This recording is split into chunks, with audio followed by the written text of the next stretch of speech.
જ્યાં સુધી મારી જાણ છે ત્યાં સુધી 1930માં ભારતમાં પહેલી એક સ્ત્રી જે જેલમાં હતી, અને એવું થયું કે ભારતને આઝાદ કરાવવા માટે ભારતનું અર્થતંત્ર પણ ભારત પાસે હોવું જોઈએ, અને એણે જેલમાંથી સીએની પરીક્ષા આપી. એ વખતે એ બહાર આવી, 4 વર્ષ તો એને લડાઈ આપવી પડી કે એક સ્ત્રી તરીકે તમને પ્રેક્ટિસ કરવાનો અધિકાર નહીં મળે. બહેનોને શું ગણતા આવડે? કારણ કે બહેનોએ તો કોઈ દિવસ ગણ્યું જ ન હોય. જો સ્ત્રીએ જે દિવસે ગણવાનું શરૂ કરે તે દિવસે જગતમાં પ્રેમ ટકે.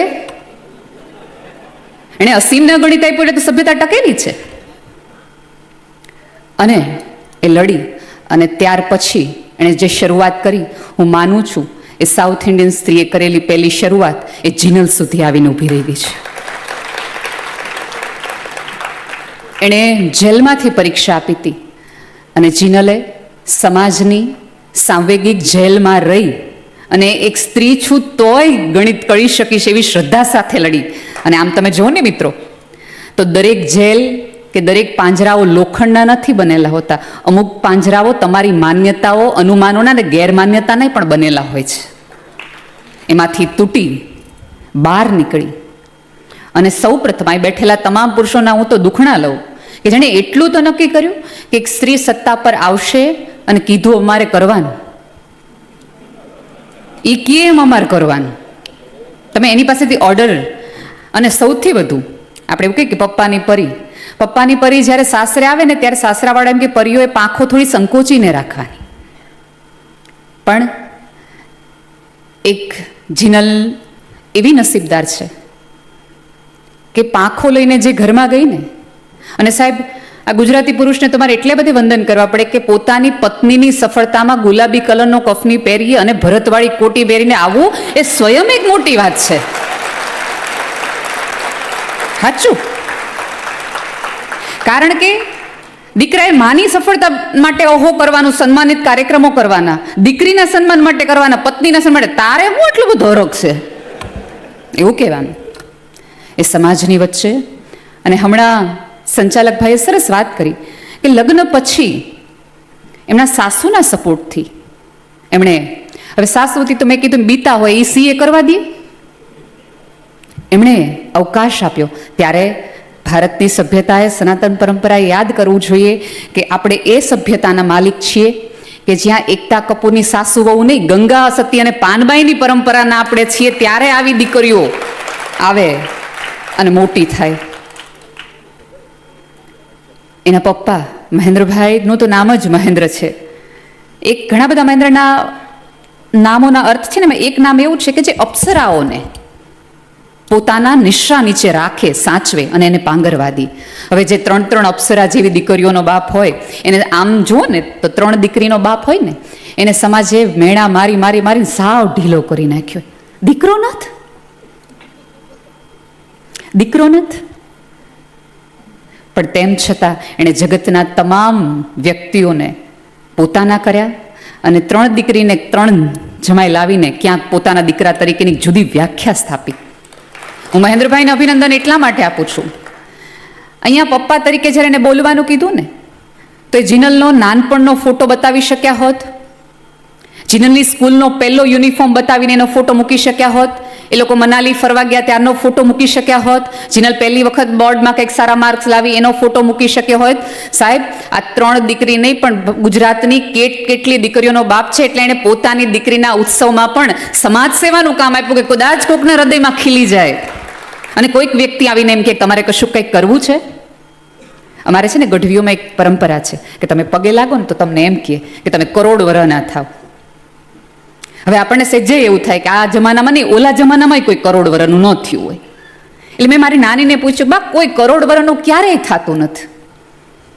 ત્યારે મારી એ વૃદ્ધ નાની એવું મને કીધું હતું કે મને ખબર કોઈ કરોડ વર્ષનું ન થાય, પણ બેટા કરીએ એવું, જીવીએ એવું કે તમારા ગયા પછી તમે કેટલાય લોકોના હૃદયમાં કરોડો વર્ષ સુધી રહ્યો અને તમારા નામની ગુવાય થાય, એને જીવ્યા કહેવાય.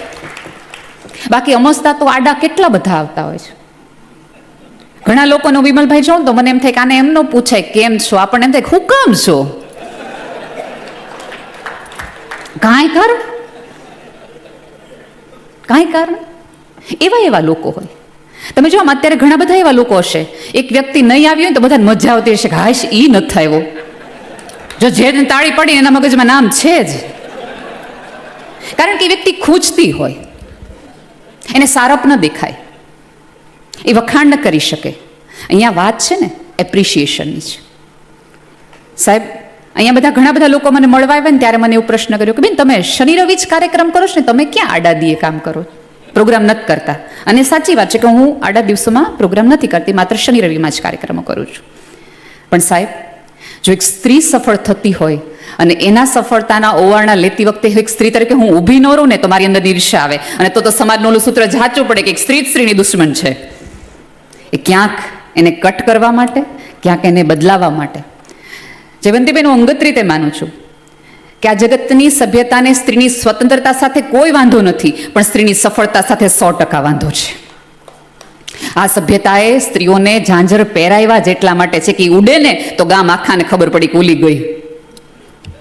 કારણ કે જ્યારે ઉડે છે ત્યારે એની ક્ષમતા બહારનું આકાશ પોતાનું કરી લે છે, કારણ કે એને કેટલાય અજાણ્યાને પોતાના કરતા આવડે છે.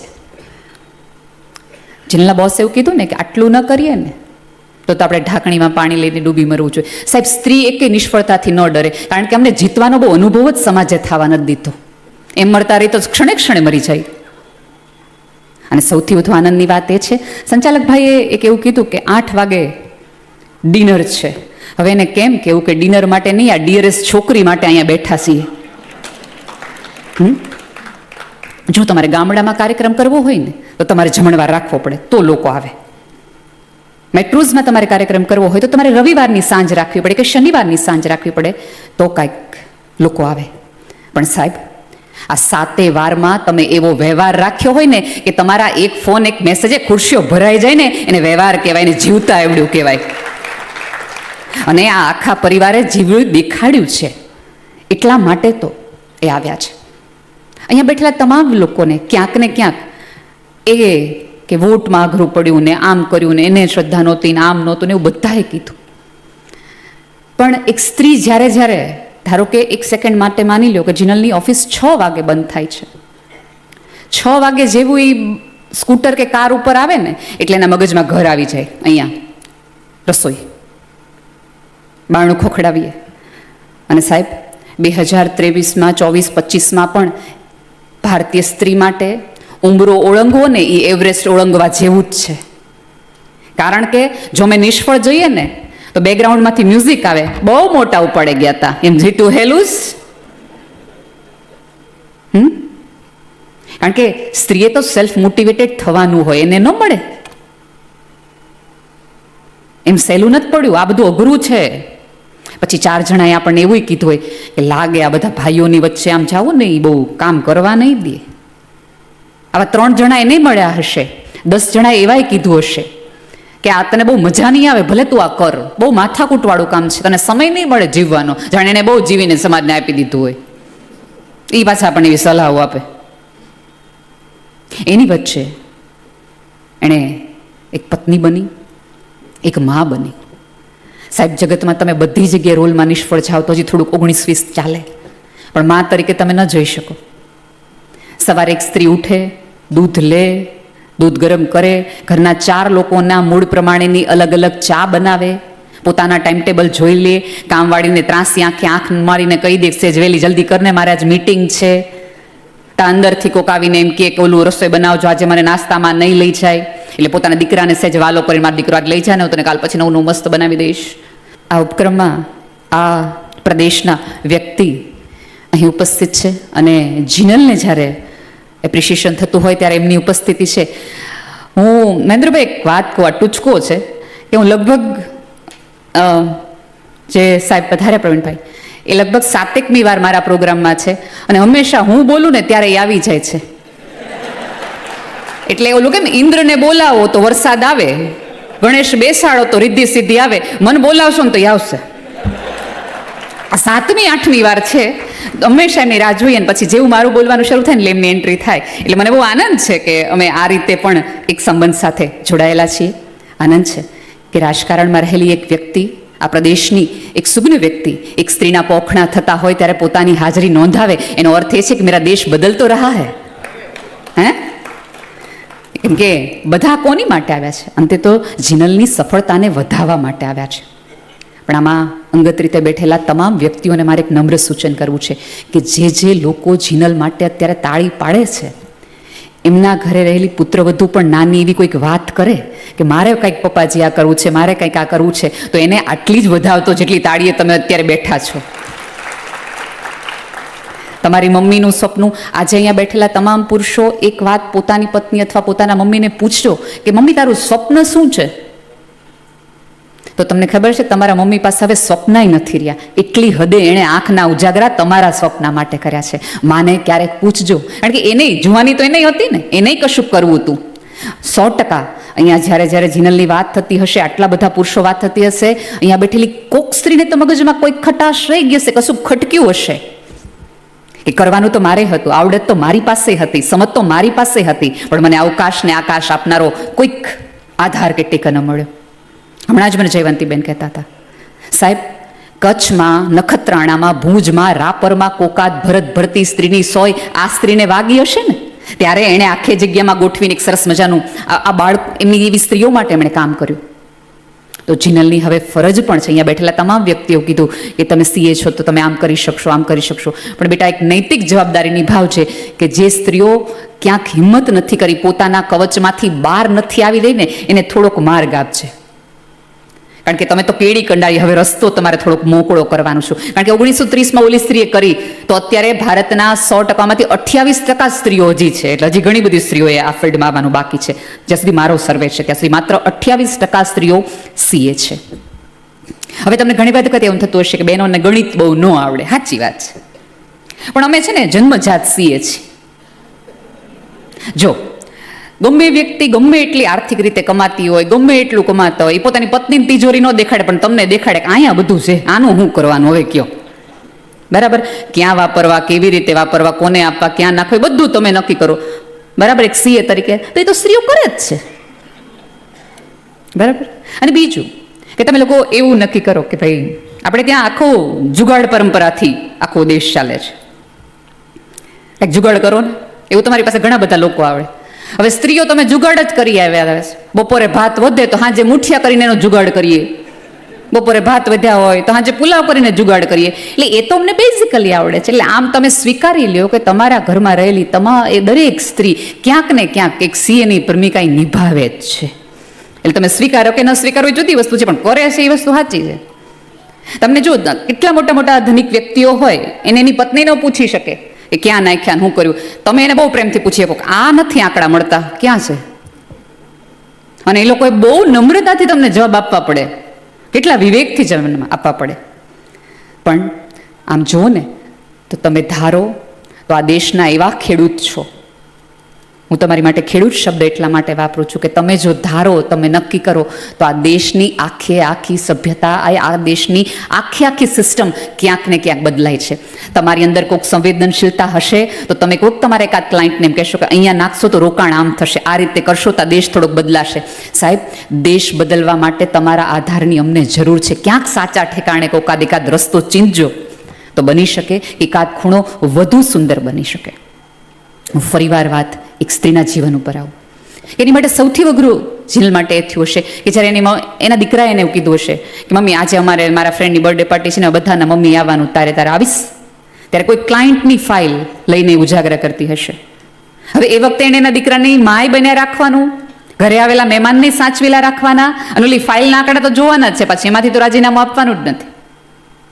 આ જગતમાં પુરુષ છે એ એકલો ડોક્ટર હોઈ શકે, એ બીજા રોલ ન નિભાવે તો એક પ્રોક્સિમ સ્ત્રી છે કે જેમ કે તમે ચિંતા કરો માં અહીં બેઠા છે. પણ આજે પણ કામ કરતી દરેક વર્કિંગ વુમેન કોઈ પણ હોય, એ ઘરે જ્યારે પોતાના ઘરે જાય છે ને ત્યારે થોડી ડરીને જાય છે. કારણ કે ઓલો જે દરવાજો ખુલે ને, પુરુષ માટે દરવાજો છે ને ખોલવામાં આવે, અને દરેક સ્ત્રીએ ખખડાવવો પડે કે ખોલો ને, મારે અંદર આવવું છે, આમાં કાંઈક મારું છે, મારે અંદર આવું, થોડુંક ખોલો ને. અને એ દરવાજા ખુલે ને, એ ખોલનાર દરેક વ્યક્તિ ઘડિયાળ જોવે, એ સ્ત્રીનો થાક ન જોવે, એ સ્ત્રીનો ઉજાગર ન જોવે, એ સ્ત્રીનું હાંફવું ન જોવે, એ સ્ત્રીની ભૂખ ન જોવે, ઘડિયાળ જોવે. બહુ મોડું થયું. અને એક પુરુષ મોડો આવે તો બેટા બહુ કામ હતું આજ. અહીંયા બેઠેલા સુગ્ન લોકો પાસેથી આ જીવનની અપેક્ષા છે. સાહેબ, આવા એપ્રિશિએશન એક સ્ત્રીને આપણે એટલા માટે કરીએ છીએ કે બીજી 50-100 સ્ત્રીઓને થોડીક મોકળાશ મળે. હું 100% માનું છું કે આ જે 2,500 વોટ થયા એમાંના કેટલા ભાઈઓએ ક્યાંક એવી શ્રદ્ધા સાથે જિનલને વોટ આપ્યા હશે કે આને આપશું ને તો આવતા દિવસોમાં આવશે. અને જો આપણે ત્યાં તો અત્યારે એવું કહેવાય આધુનિકતાનું નામ લ્યો ને એટલે આપણે બધા અમેરિકાનું નામ લઈએ. અમેરિકા જેવું કોઈ ન થાય, અમેરિકા જેવું કંઈ નહીં. પણ એ અમેરિકાએ આજ સુધી એક પણ લેડી પ્રેસિડેન્ટ એક્સેપ્ટ નથી કરી. કમલા હારિયાનું એક કારણ એ પણ હોઈ શકે, ભારત તો પરંપરામાંથી આવે છે.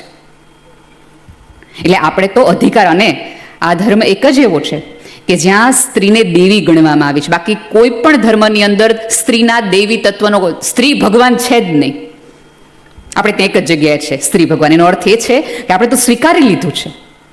પણ આપણે સ્ત્રીઓને દેવી એટલા માટે કહીએ છીએ કે તું 1000 હાથવાળી છો, તારે 1000 હાથે કામ કરવાના, બધા જ કામ તારે કરવાના, તારે રડવાનું નહીં, તારે બધાને માફ કરવાનું, કારણ કે તું દેવી છો. દેવી કોઈ દિવસ ક્રોધાય થાય? દેવી તો માફ કરવાનું હોય.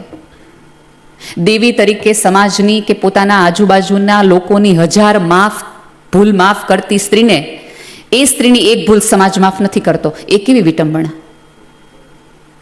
એ કેવી વિટંબણા. અને સ્ત્રીને મેં કીધું એમ કે આપણે દેવી કહીએ, આ બધું એટલા માટે કહીએ છીએ કારણ કે સ્ત્રીને તમે માણસ કહો ને તો તમારે એને માણસ, માનવ અધિકાર આપવા પડે. માનવ અધિકાર નહોતા આપવા એટલે ત્યાં બેહાડી દીધી, તારે નહીં બેન, ત્યાં તું દેવી જ છો, તને પૂજવાની હોય. પ્લીઝ થોડોક સાહસ લેવાનો, આકાશ આપવાનો. અને હમણાંથી એક નવું વાક્ય નીકળ્યું છે, આપણે કે પૈસાની જરૂર છે. આ જગતમાં એક પણ વ્યક્તિ એમ નથી કીધું કે ઓળખ પણ એક જરૂર છે. ઓળખ, અને ઓળખ માટે કોઈક સ્ત્રીએ એક સ્ત્રીને મદદ કરવી પડશે. લાપતા લેડીઝ જે ફિલ્મ સ્ત્રીઓએ ન જોયું હોય એ ખાસ જોજો. એ ફિલ્મની અંદર એક ડાયલોગ છે કે औरत माँ बन सकती है, सहेली बन सकती है, देरानी जेठानी बन सकती है, भाभी बन सकती है, पर घर की 2 औरतें कभी सहेली नहीं बन पाती. સાહેબ, આ સાસુઓ મિત્ર થયા ને એટલા માટે આજે તમે એને હું આ દિવસ જિનલનો જોઈ શક્યા. એના સાસુએ ક્યાંક એમ કીધું છે ને, તું જા હું સંભાળ લઈશ. અને ક્યાંક જિનલે એમ કીધું છે કે આજે મારા સાહેબને ફોન કરી દઈશ, તમે જઈ આવો. આ ઉભય પક્ષે થાય ને તો એક વ્યક્તિ જતું કરે તો સંસાર ન ચાલે. ગુમાવાનો ભય ઉભય પક્ષે હોવો જોઈએ તો કશુંક થાય. એટલે જ્યારે તમારા ઘરની કોઈક સ્ત્રી કૂચલું તોડીને બહાર આવવાની કરતી હોય તો થોડીક વધુ એને ફ્રીડમ આપજો.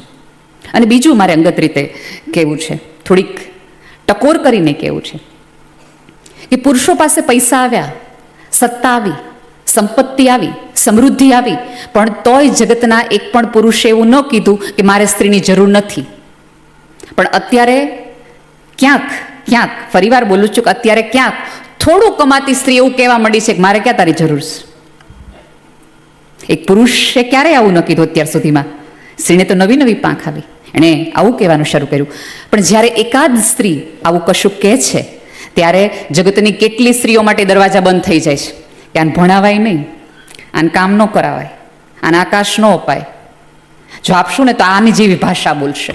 એટલે જ્યારે સ્ત્રી સફળ થાય છે ત્યારે એની પૂરેપૂરી જવાબદારી હોય છે કે એના પાછળની એક પણ સ્ત્રીનો દરવાજો બંધ ન થાય એવું અને એટલું સંસ્કારી રીતે એણે જીવવું પડશે.